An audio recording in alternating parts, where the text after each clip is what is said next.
Joe. Joe, welcome. Thank you for the invitation. You're very welcome, Joe. So I guess we've been preparing for this for a while, and it's finally happening. Thank you for all your support. It's really much appreciated. So we'll start this podcast with a small introduction. Who is Joe? So Joe is a French American soon. So I was born and raised in the countryside of France, make my graduation there. And after I used to travel a lot with my work company. And finally I get married to a beautiful American woman and who drive me here in the United States. Nice. To be short. Nice, Joe. So I guess you moved to United States, 4 years? Almost 4 years ago? Yep, exactly. Okay. So how the idea come to move to United States?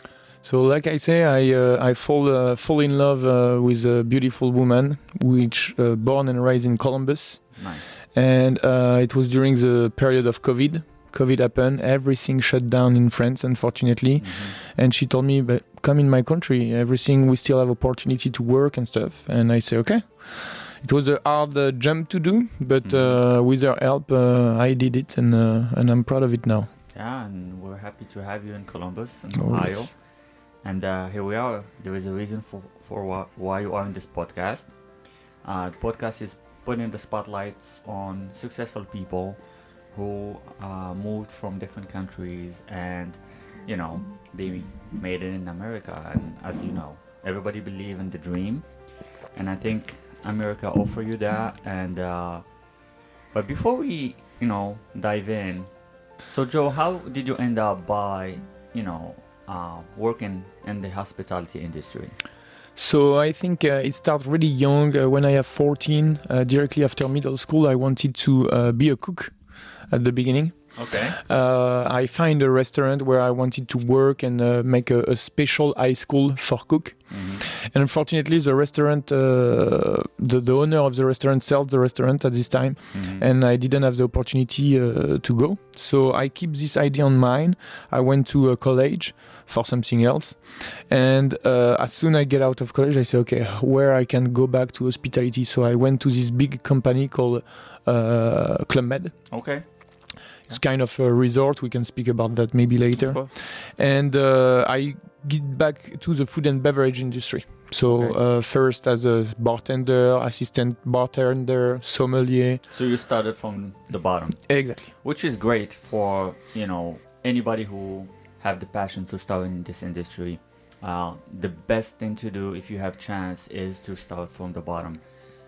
When you are exposed to different positions, bartender, barback, server, cook, like when you want to have to pursue your career, you will have an idea about what's going on in the front and in the back of the house. Exactly. And that's something that we're gonna get into.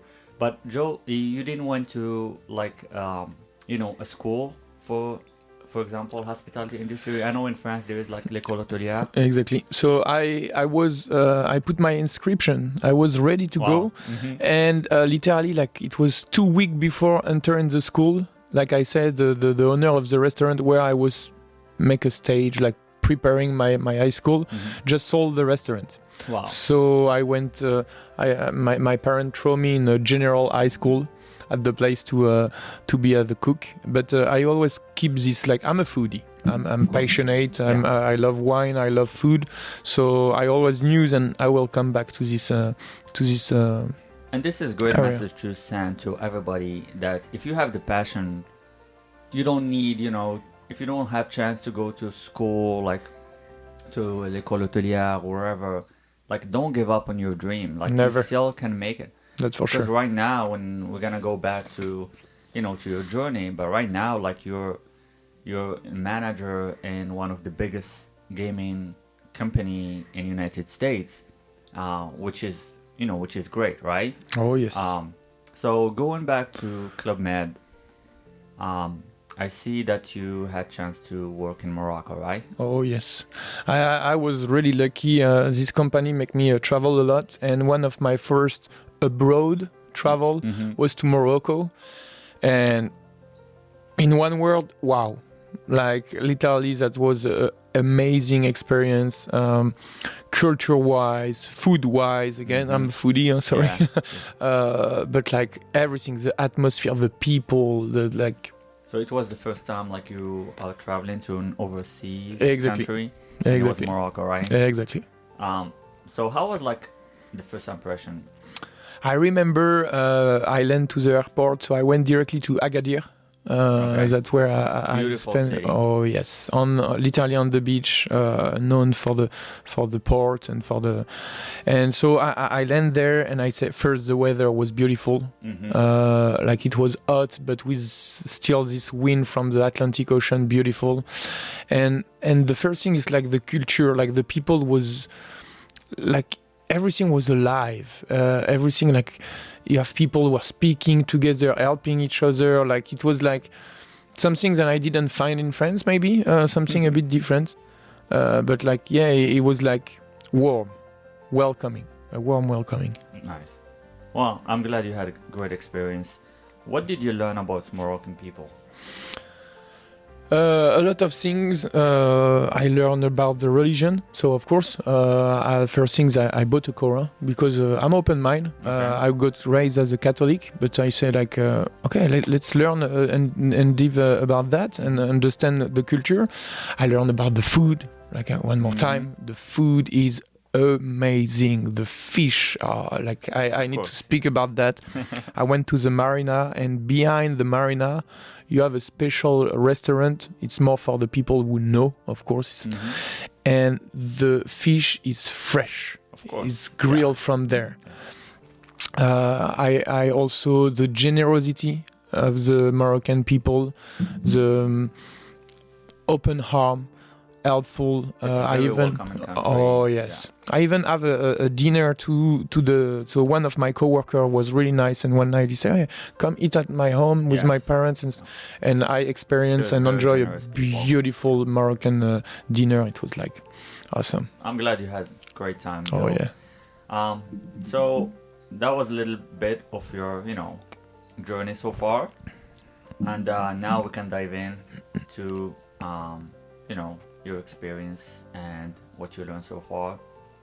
So can you share a bit about your background and what led you where you are right now? So I think, like I said, everything started when I was 14. I find really so my mom was cooking all my life. My mom cook at home delicious dishes. My dad like wine, of course, and make me taste this wine. So I always was around this food and beverage industry without being in the industry, but the industry was in my house, literally. The passion was starting to grow exactly, and then and I think I have this little flame, this little fire inside, where I want to go back there, and so. On the side of I went to a college for psychology, more education. But on the side, I always like looking video and speaking with people who were in the F&B industry.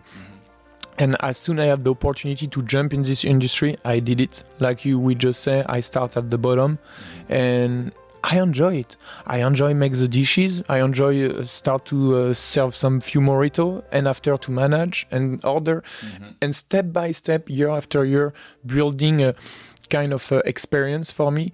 Then I wanted to share with people, and that's one of the reasons we are here also. That's great. Like you said, I think being in this industry is a challenge every day. Oh yes. You don't have a routine. No. And for people like who are in the operation and like to manage and be challenged every day, it's great. Plus like the culture, like you meet a lot of people, you are experiencing different type of food, and you taste like different type of wine and everything, and what's bring people together is the food, right? Totally. And that's coming from being working or like part of the hospitality industry. That's great, Joe. So what have been some moments in your career that have shaped you who you are right now? I have a lot of little moments like that, but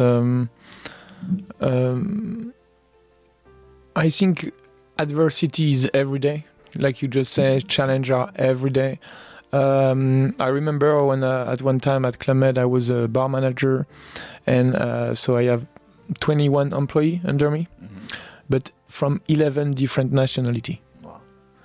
That was a challenge. Yeah. That was a challenge. I have American, European, so every kind of European, some French, some Italian, some German, some Portuguese, some Brazilian people, some Chinese, Japanese, South African, Turkish. I'm sorry if I forget one of them. How was the communication, for example, like when you're doing your pre-shift or your meeting? So everything was in English and French, because like that was the corporate. We wanted to start to like speak French for everybody, but like some people didn't understand, so we always speak English also, of course. But that was really nice to see, like, if you give a task to one person, this 11 different nationality make it 11 different way to do the same thing. And so how we can think to put this together. That was a beautiful experience. Hard at the beginning because like we don't understand each other. We don't understand the culture of each other, but we have to move forward and learn with that. And get the job done. And get the job done, yeah. So, and is that was one of your challenges, or you have more challenges, during your journey? How was like your, transferring the culture from, the French culture to the American culture? It's different style, right? It's different management. Oh, yes. How did you live that? That was really hard. I think every time I went, I think Morocco, it was easier to adapt for me. Yeah, they have more like, type of French exactly. style there. After I live a year in Brazil, where same thing, I took at least 3 or 4 months to adapt. And America, I think I took a year maybe to adapt. But I was moving forward all the time. The thing is like I was maybe stuck in my ID. Now we are speaking together. I think maybe I was like just like block and say I got raised in one way and thinking in one way and put me some like closed eyes, like I could not see the things. So it took me at least a year, to really open my heart, open my eyes, to finally understand and accept different management, different culture, different style of doing things. So that was one of the biggest challenge, I think. But I'm proud to pass by there because it's make me the man that I am right now. What was difficult in that process? I think it's like, if in European style and even in Maghreb also, like you just said, we have école hôtelière. So in general, all the F&B industry are professional. People get out from school, even to be bartender, some of them to be server, to be cook, they get out from school. And I think even in the United States, people are professional. It's just like, what you want to mean by that is people, they already went to school, they already have the basis, they already have the structure, and they embrace that job and they have the passion for. In the United States, and based on my experience also, some people get to the industry by because like they didn't have a choice, because their first job was a server, because sometimes they're going to college and they need a second job, or like a job on the side so they can make some money. And if your first job is a server or bartender and you start making some cash money, you're like, of course, you like to keep coming, so, and that's how some people get to industry. But that's what makes the difference between like somebody who have passion to what he does and want to have a career, and somebody who's just in that industry for the money. And I think that's what make our job a little bit difficult, right? And it's why it's beautiful, because it's to school. I think in America what is beautiful is the experience. Like you say, you can start as a server or a cashier at McDonald's, and in 2 years you're gonna be a bar manager, Yeah, or because the you GM, or the GM, because of McDonald's or step wherever. by step you can take these things. In Europe it's more like you get out of the school and up you go directly to your job. So I love to embrace both of this culture. I think to be perfect. I think like the key is to take the mix Exactly. of the both culture. I think like it's really good to be shaped as a professional and learn a lot during like your process, and then try to grow in your career.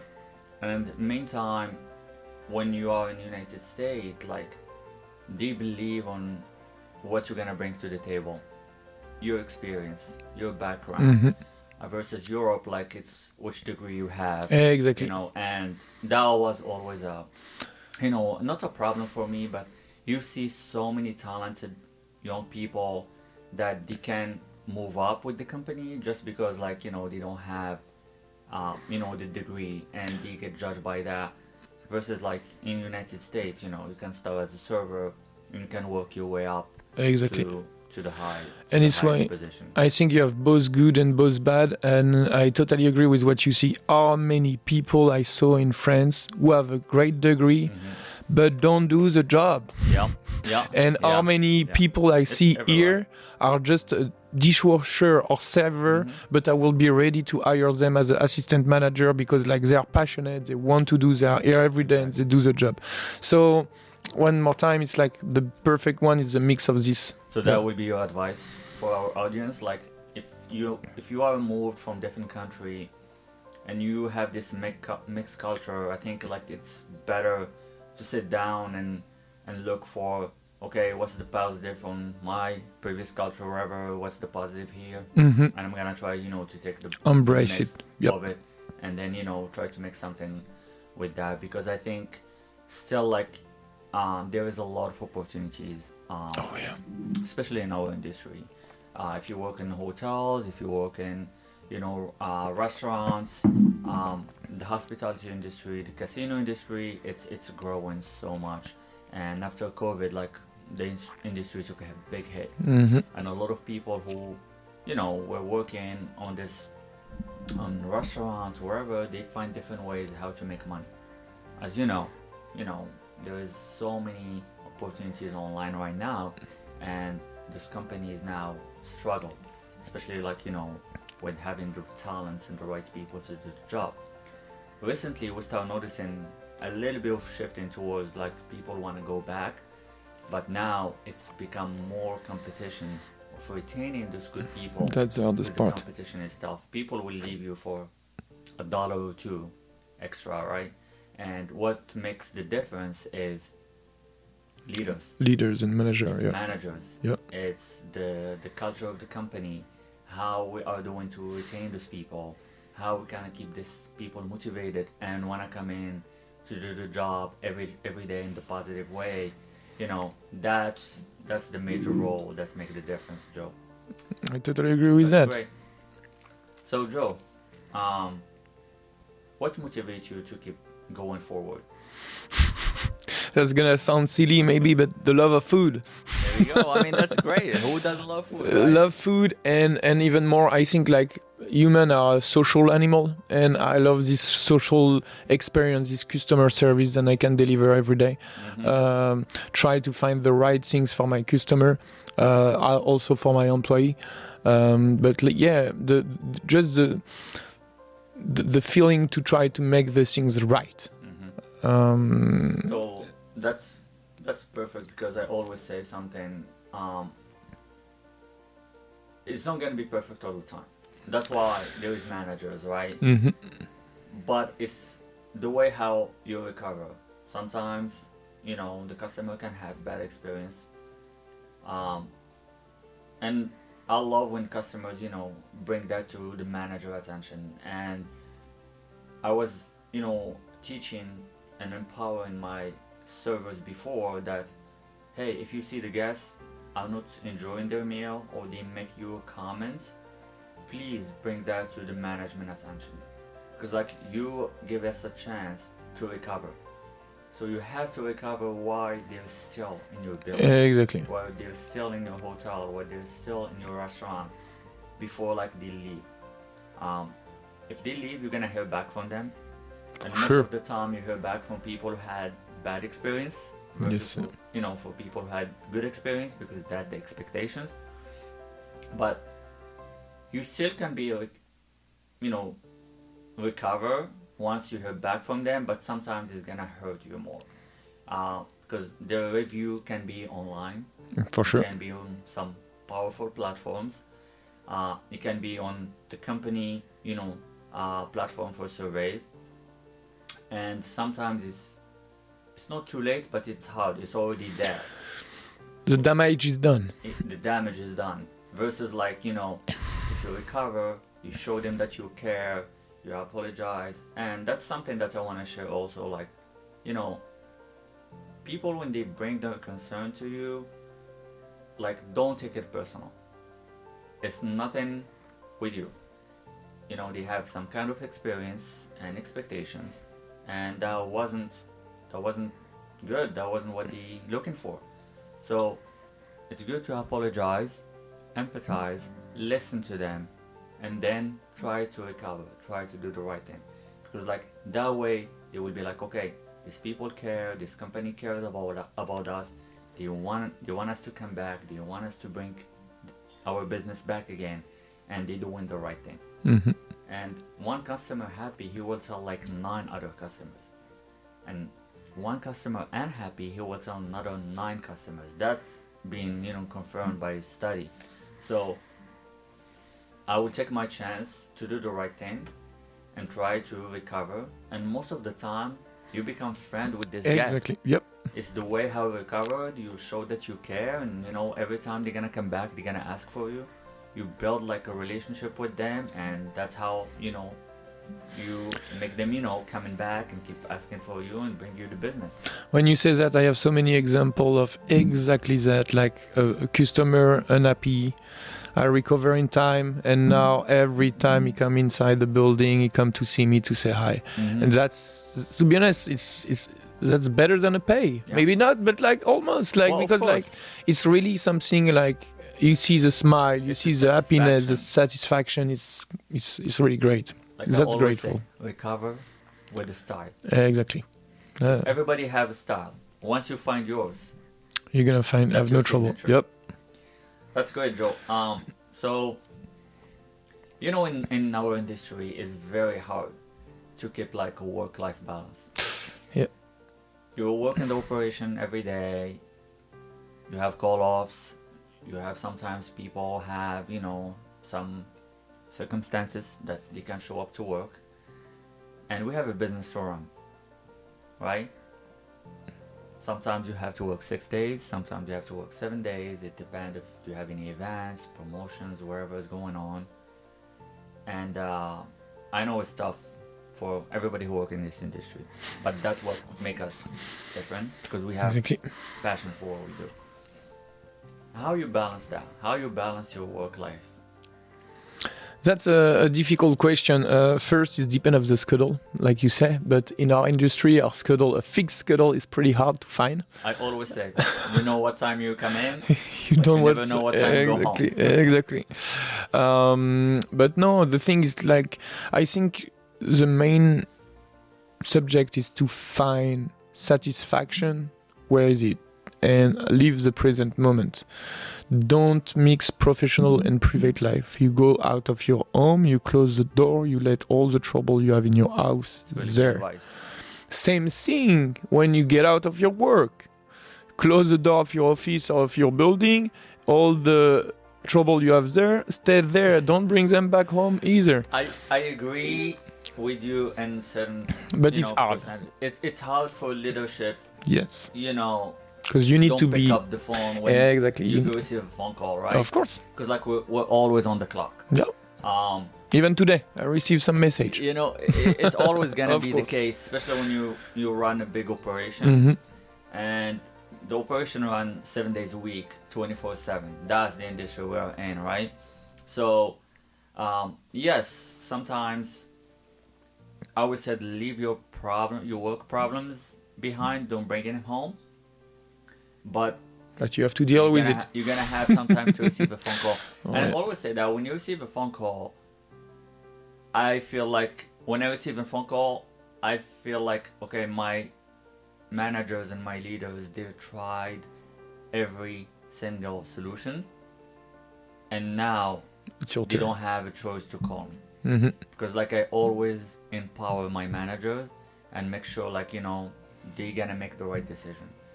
And sometimes if the decision wasn't good, we're just gonna sit down and talk about it. There is no reason, you know, to, you know, beat up or punish a manager who tried to make the right decision. That's and, for sure. You know, it didn't work. Because that's how we learn, right? That's for sure. So, yeah, I mean, I think we're always on the clock. Kinda. Yep. That's the things. But no, and after, if you want, it's also enjoy, like, try to schedule your life about your priority. Mm-hmm. Family always gonna be there. Your job, you're gonna find another job, you're gonna find other opportunity, you're gonna have all of it.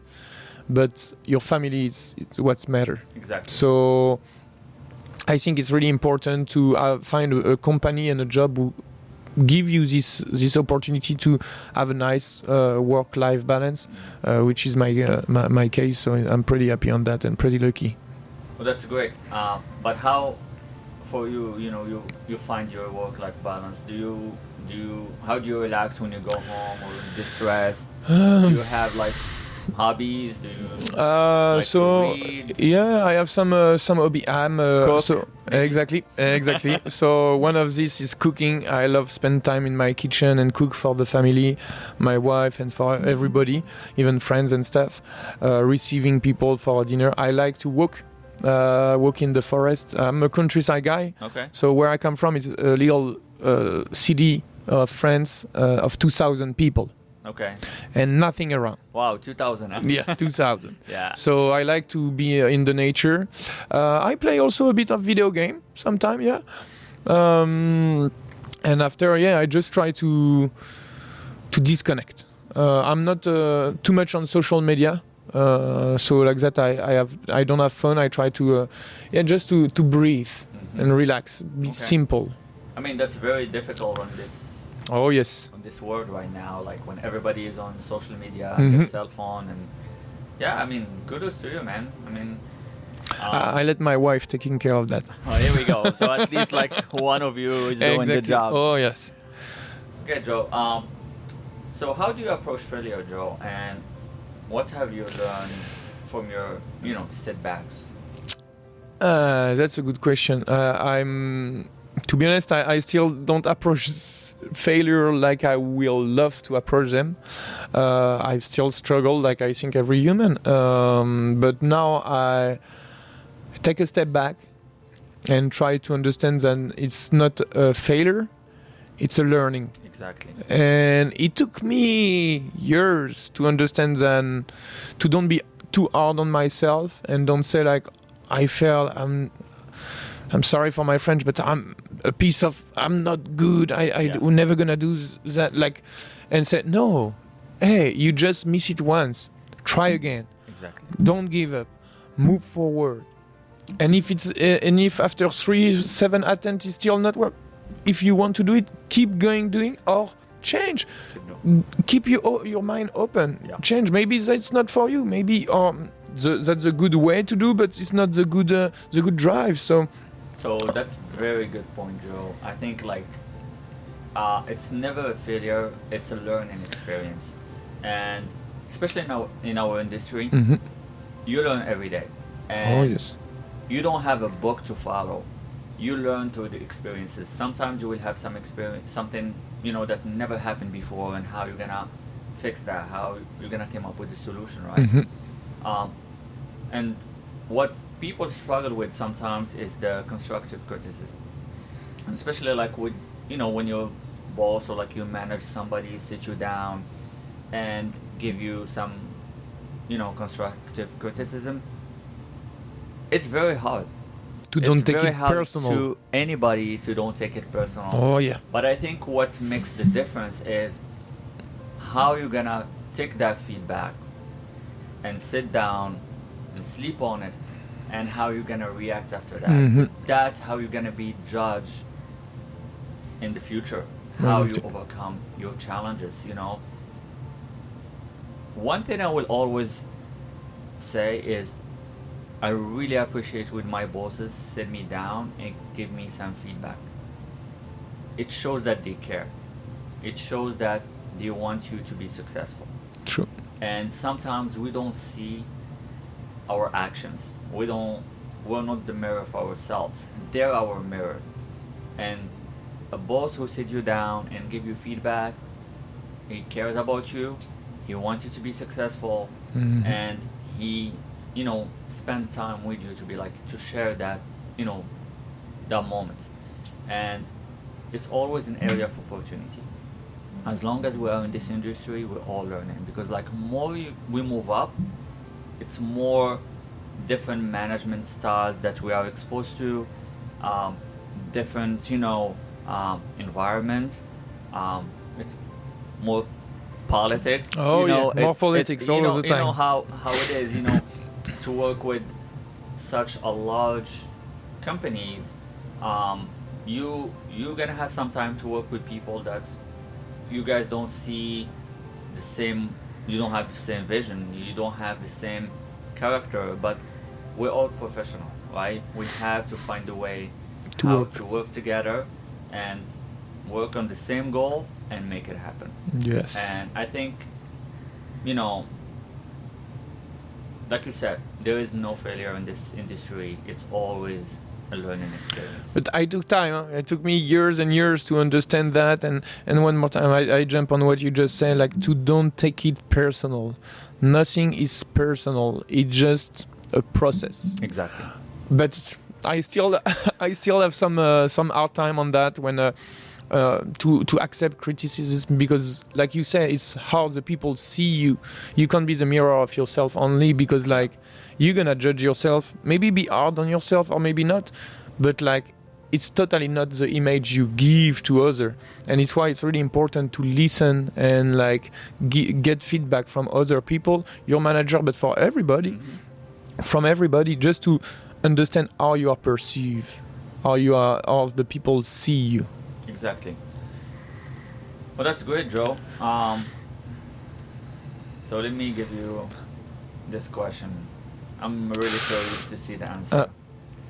So, what advice would you give to your younger self at the beginning of your career? Let's say, Ooh. I don't know, we go back 15 years later, you're just gonna start your career. Ooh. Sitting back now, what advice you will give to Joe 15 years ago? That's a good one. I'm looking, because to be honest, I'm really proud of my way of my journey. I started at the lowest, and I'm really proud where I am right now. I don't want to burn any step, so I don't want to give him any advice to run, do it, and overpass. Don't change anything. But after you can always change something, but that's a hard one. Try to accept changing easier. I always accept change, but I'm not easy on that at all. Yeah, there we go. I mean, that's great advice. Exactly. Every time I gonna have the change at the beginning, the first things I even don't understand what people ask or stuff, I gonna say no. So I don't want to even change. You think before I think, and that's before you speak. Exactly, a bad habit to say directly a change. No. Alors que now I say, if we change it can only be good. Exactly. Because and if it's showing that the change is bad, we come back at what we did. Exactly. People don't like changes because they don't want to leave their comfort zone. Exactly. Exactly, that's my advice. Yeah. Get out of your comfort zone and accept the changing. Embrace it. That's a good one, Joe. You helped me on this one. Thank you. So, what's the moment that you can share with us when you have to make like tough decisions, and how did you navigate that?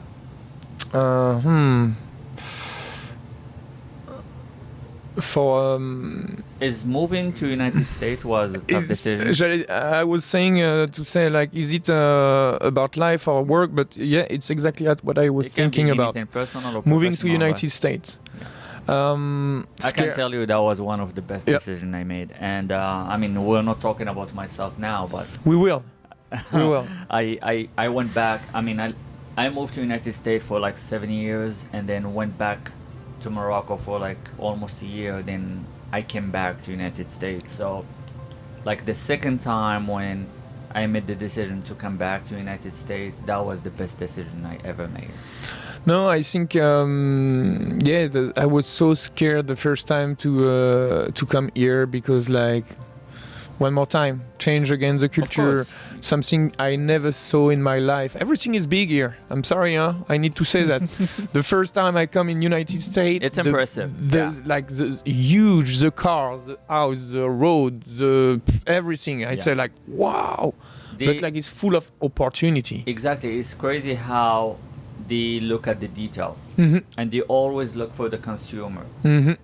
You know, the comforts. Comfort on the is cars, yes. how to make Even in the everything easy house. for you. Yes. You know, and that's a culture shocking, especially coming from Europe or Africa or North Africa or like Middle East, wherever. It's a little bit shocking. It's But, gonna be hard yeah. for me to go back there now. Now I have my little comfort and things, but yeah, I think like and moving, embracing the culture, and after at the beginning, so I get married, so I was not able to work, so that was a tough time, and I say okay, you need to choose where do you want to live. Do you give you a year here without working and be able to work maybe in 1 year if you get your green card properly, or you give up right now and you go back to your country in your comfort zone.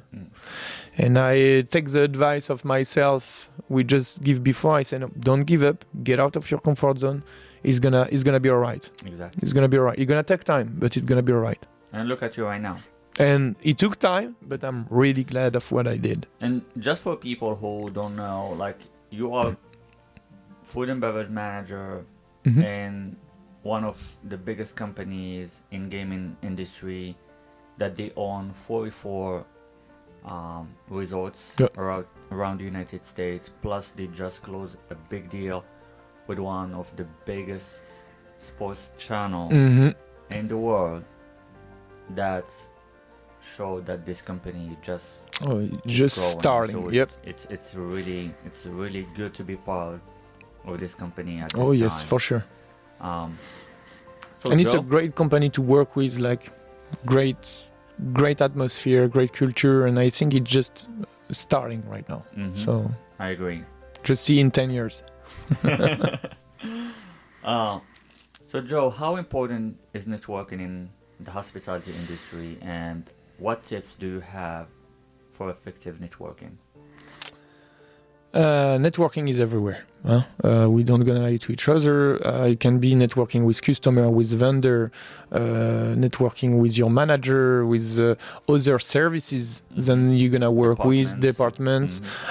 So networking is everywhere. My advice, and So before we go to the advice, how you network in your personal. and it's why it's In gonna your- go with yeah, in with your the experience. advice in the same time. I think it's like be genuine, like be 100% yourself, because you can't lie to yourself. That's a good one. And even if you make a wrong saying, a wrong behavior at one time, we're gonna correct you because it's yourself and you didn't cheat on yourself. You didn't try to show a fake face or something. Like you can, if you are still open mind, of course, always be able to change this change. So if you are 100% genuine with the people you're speaking with the in your way to behave with these people and to network, it can be customer, vendor, other people, any kind of networking, be yourself at 100%. Don't fake it because it's gonna come back to you. That's a good one. And like you said, I think networking is very important in our industry. Oh yes. Because it's small work. No matter what. You work with somebody here. Yeah, exactly. Oh, yeah. Tomorrow, that person will be in Vegas. Mm-hmm. He can call you. Exactly. He can be in Middle East. He can be in North Africa. Everywhere. And so it's very important to network and keep that contact. And for our audience, as a professional, every time there is like a holiday, there is an event, like try to reach out and keep contact with the people that you know, even if they're far away, even if you didn't see them for years. Send an email, message, check on them, keep that door open because you never know. The second thing, I will share this with the audience also, is never burn your bridges. Mm-hmm. It's very important. If you resign or like you leave a company for no matter any reason, yep. Leave in a good term. Always. You never know what's gonna happen. If you put your 2 weeks notice, honor your 2 weeks notice, stay professional, leave in a good term, and leave that door open. Because I've seen a lot of people, and especially in the management field, that burn their bridges and they go around and try to come back. And of course, like if you leave in a bad term, you're never gonna be able to come back. I totally agree with that. So the relationships are always important. And again, it's never personal. Sometimes if you're not part of that company, not because your boss dislike you, not because like you didn't perform well, and maybe it wasn't the right time for you. It wasn't, the right position for you. So don't give up. One door open. No, I'm sorry. One door closed, 10 will open. Exactly. I always believe in that. So there's gonna be always a place for you somewhere. I totally agree on that. Okay, good. So Joe, what do you think sets apart successful individuals from the rest? So how you define success for you, for example, and why you think like you are successful versus the rest of people? I think successful, it's a state of mind, kinda. Because I see around me, by example, people who are successful, but they don't feel it, they don't see it. So I will think like, first it's like recognize yourself and your work. No matter at which level you are, be proud and recognize that what you've done, what is your journey. So like we said, celebrate every moment. Success. Yes, 200%. Because success is everywhere. You make a good coffee, that's a success. Mm-hmm. every little thing. Third language or second language. That's a success. Exactly. Like you graduate. Mm-hmm. That's a success. Mm-hmm. Everywhere you have your driver license, you never have an accident in car accident, that's a success. Success are everywhere. But I think in this society nowadays we are kind of start to be a bit negative sometimes. I think they more define success by material things. Exactly. Than, if he's driving a great car, he's successful. Exactly. If he's living in a big house or a mansion, he's successful. But so many people are very successful by their brain. By the way how they think, the way how they pass the message, how they inspire you, exactly. And like you said, I think it's more in a mindset mm-hmm. than material, Like the most successful people, doctor, teacher, they give knowledge, they help people, firefighter, policeman. Mm-hmm. Yeah. Like all these people are, for me, maybe, and if some of them listen to us, like you are successful, all of you. Exactly. We really appreciate everything they do for us. And everybody in the society have a contribution. Of course. Everyone. And I think that's the appreciation we need to show each other. Exactly. We'll stay in our industry, right? When people in Christmas or in holidays, Thanksgiving, when everybody is gathering with their families, and you have these co-workers and our Working, cooks and servers are leaving their families and kids to come go work, to serve other people who are celebrating.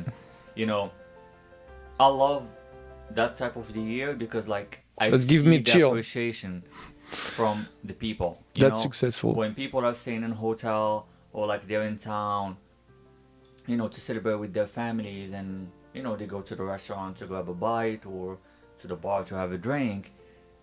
I see the appreciation that they show to the team. You know, hey, I know it's hard. Thanks for being here and take care of us and all that kind of stuff. So that's a sacrifice.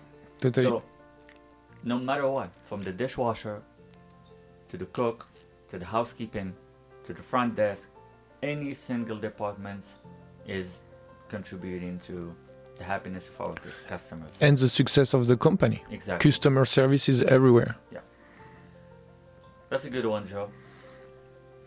So as I mentioned before, our job is very stressful, Oh yes. right? So how do you handle that? How do you handle stress and pressure and maybe like some difficult situations? How do you work under pressure? So I think it depends which kind of pressure. One more time, I love Professionally. professionally. I love when the restaurant is full. That is something I handle even better. Fast pace and rush. So what's your advice for, let's say, like a new manager of a restaurant, steakhouse or fine dining? So, because a lot of people, a lot of managers, they're gonna be afraid of having like a full house restaurant or like you're in the rush. And it's not difficult when you are staff. That's the When thing. you are staff, you have your hosts, you have your servers, you have your cooks. It's always smooth. Mm-hmm. But the challenge is when you have call-offs or you have some people on vacation or you're not prepared. Mm-hmm. That's the kind of pressure I'm looking for the answer. So it's where you have to get out your smile first, all the time. It is where you have to be even happier and more positive, because no matter what, the day gonna have to pass. Mm-hmm. No matter what, like, we have to make the job done. So it's where I think I over communicate at this moment, when I under big stress like that, big fast pace like that. It's where you have to over communicate, be on the floor, be reliable, be supportive for your team and for everybody, and also be aware. So the most important is keep your eyes really open, observe, look. Don't stress. Don't stress. It's easy to say, but like, don't rush yourself. Don't show it. You can. Everybody is stressed. We are all human. It's normal. But I know someone who give me a good advice, and he told me, like, think about something you make you happy. I think it was you, huh? And now I do that, and it's helped me. So I see I see it right now. I have the image of my little countryside in France, and I say, oh, that's relaxful. That's really peaceful, and up I can go back with a good mindset. I think what people forget, Joe, is like it's a moment. Exactly. You know, and it's not the customer's fault. No. The customers, they don't need to leave the service with you. The customers, they don't know if you're short staffed or you have a call off or something happened. They're there sometimes to enjoy a meal. They're there to celebrate. So we have to make sure that they're gonna have a great experience. Mm-hmm. And working under pressure is difficult. But from leadership role, you have to have a control of your emotion, because the team members are coming to you for solutions. And if they see the manager, stressing out, upset, yep. Not taking the time to support them, to talk to the guests, to do table touches, they're gonna be afraid of approaching their manager, and as a result, they don't gonna communicate. So if there is unhappy customers, they're gonna be afraid of coming to tell you. or like to the manager, you know. Exactly. Yep. So it's very important, like you said, like it's a moment, breathe, and think about something that's gonna make you happy. Everybody have motivations.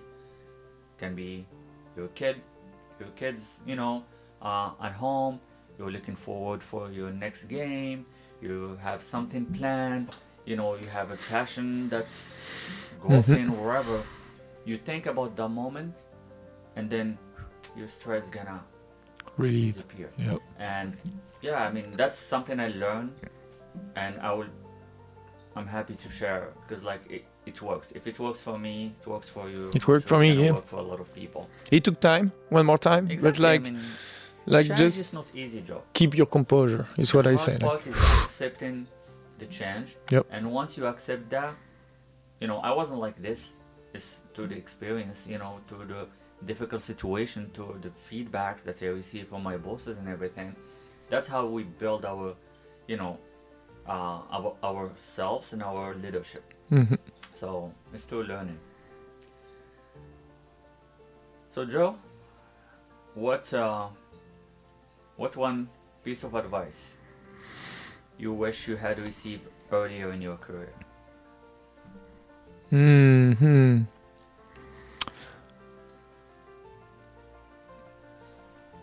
Networking. I'm gonna go back on that. When I start my career, I didn't care too much about networking. I was coming to doing my job, and when the job was done, I go home.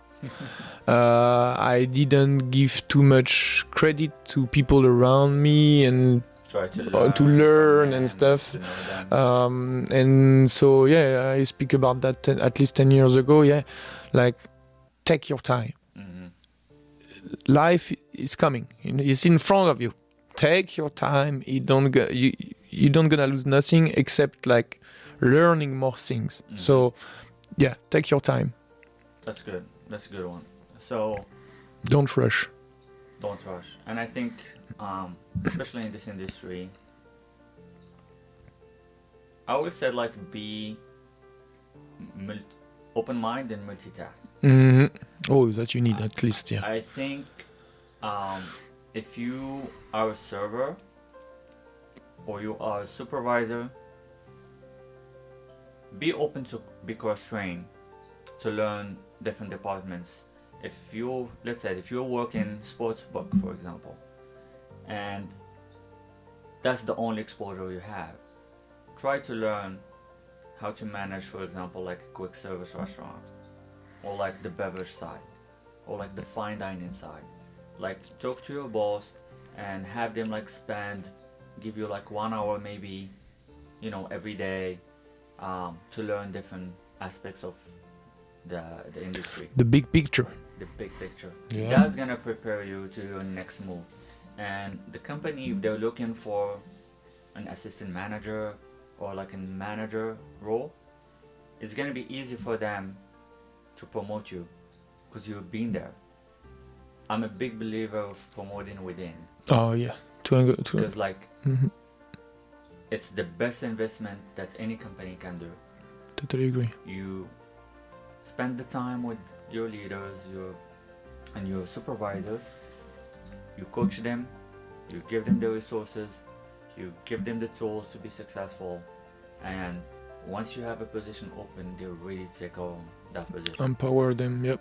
They already know the company, they already know the process, they already know the systems you're working with, they already know, you know, your guest, the team. So it's just gonna be a win-win situation. That's for sure. And it's a credit also for yourself to reign like and make shine someone mentoring else. somebody, you know, and help them grow, you know, and expand their career. It's really great skill. I don't remember who said that, but he said, if I want to bright, it's to unlight each other, the others. Exactly. And that's something, Joe, that during my career I've seen so many management styles, and I saw a lot of managers insecure, and you know, with their insecurity, they don't find the time, or you don't want to have the time to teach their, people who work under them. And it never sent a good message, because like a strong leader, he's the one who surrounds himself with successful managers. Yeah. He empower them, support them, have an open door policy, but if they look good, he will look good. When he's not there, the business is still running like he's still there. Yeah, That's exactly. a good reflection of his leadership. And that's when you see, like, when you have a manager who's trying to control everything and have, like, his own say, like we say here in America, my way or highway, that never works. And people don't want to work for people like that. You don't want confrontation. You don't want to have only one option and be closed-minded. You want to... we live in democracy, Exactly. Like, we need to learn everybody, hear everybody. And, of course, you don't gonna always like the decision. But, like, we have to try to find something who you bring people together at the maximum. Exactly. So, Joe, as a manager, how do you define like a good manager in food and beverage?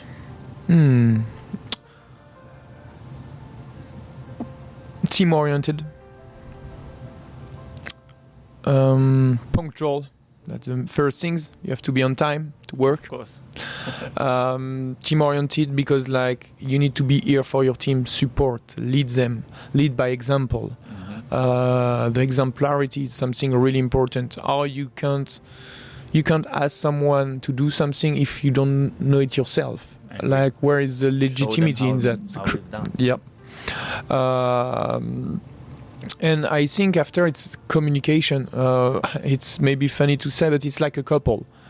If you don't have the communication, it's the key for everything. If the communication, you can do mistake. We are all human. We are making mistake. But if you communicate to explain, like, in which way you did that, to make you understand by someone in front of you, and they will buy in the process. Exactly. If you explain to them the reason why. So the communication, I think a good communication skill, organization, because like Of when course. you have a big restaurant, a schedule, Yes. order, and all this organization is really important. But yeah, so team oriented, leader by exemplarity.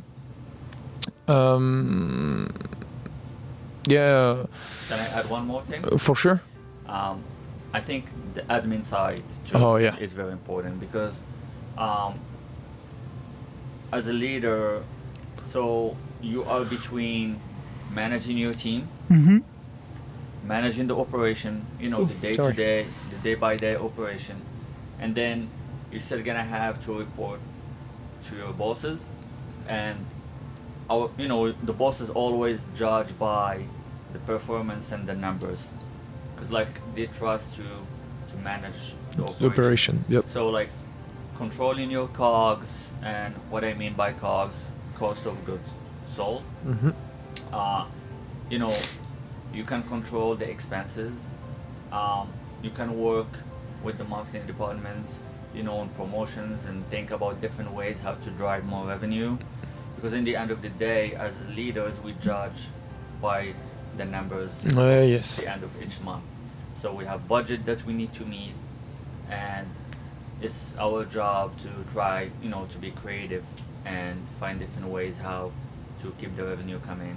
When slow season is there, we have to be creative in how we're gonna save and cut the expenses. So yes, like you said, team oriented, admin side. That's the balance that I think any manager can have. That's for sure. So what was one of the big projects you work on in your career, and that make you proud? That's something that you've done and you're proud of it. I opened a little restaurant, the cellar and the wine. So I was a sommelier. We were missed our part, Joe. Oh yeah, I forget. so many arms. We need more than one episode with you. That for sure. So when I was sommelier, I opened a restaurant in the Alps, in the Club Med. It was a new resort opening, Epicurious, I remember, and we were a team of 3 sommeliers. So we opened the full cellar. We built the full concept kind. Okay. We were there at the beginning like of the concept. Opening. Yep. Went to Paris for different training, wine selection, wine pairing, and so that was a great adventure. Like it was at the beginning when I just started to be sommelier. Okay. That was amazing. That's great. I never really see a big opening like that, and like beautiful wine, beautiful concept. That was opening really. is always fun. And I always advise people who never been in opening process, like. If you have a chance to be part of an opening of a hotel or a restaurant, I think it's great. It's stressful, but it's really great. Exactly. You learn a lot of different types of managing different projects. Getting in touch with like constructors and you're part of making, like it's like your baby. Yep, exactly like, that. Your baby. So it's great. And like you said, like the construction part, it gives you also another vision of what you do. You are not just the sommelier with the cellar here. You're looking for the details. Exactly. Like, oh no, so this one need to be fridge. So it means, the constructor have to make a fridge here. Here you need a sink. Here you need this. Here you need that. So you, like we just said before, when you want to get cross-trained, like you have no choice to train yourself to try to take a step back and understand the big picture of, like, it's not just a restaurant, it's not just a cellar, it's the full concept. Exactly. So, yeah. But Joe, I have the final question, and I need you to think about it because this is going to be very important for our audience. So what advice of words of wisdom do you have for our audience as they navigate their own path to success and fulfillment? I think we spoke about that during all this podcast, and I will keep it for the end because I think it's really important for all the young and less young people. For everybody, it's stay open mind. Life is long. Some people say life is short. I think life is long. Life is full of opportunity. And we just spoke about that, so we can even re-put everything together. Don't stay in your comfort zone. Keep your mind open. Be where you want to be and give you the tools to go where you want to go. So yes, like you are not stuck where you are right now. If you are listening to me, you are not stuck where you are right now. You can be where you want to go in 10 years. But we have to take the big picture. Don't get focused like I need to do that next year. No, life is longer than what you think. So enjoy the moment. And things for the future. Stay open mind. Yeah. Sky is the limit. Exactly. But Joe, it's been a pleasure. Thanks you for this great episode. I will be back for sure. For sure, we'll have you back. Oh yeah. Thank you, Joe. Thank you. Thank you for watching. If you find this episode helpful and inspiring, please share with your friends and family. Also, any comments or feedback is welcome and will help us improve our content. Your support by liking the video and subscribing to our channel is very, very much appreciated. Thank you.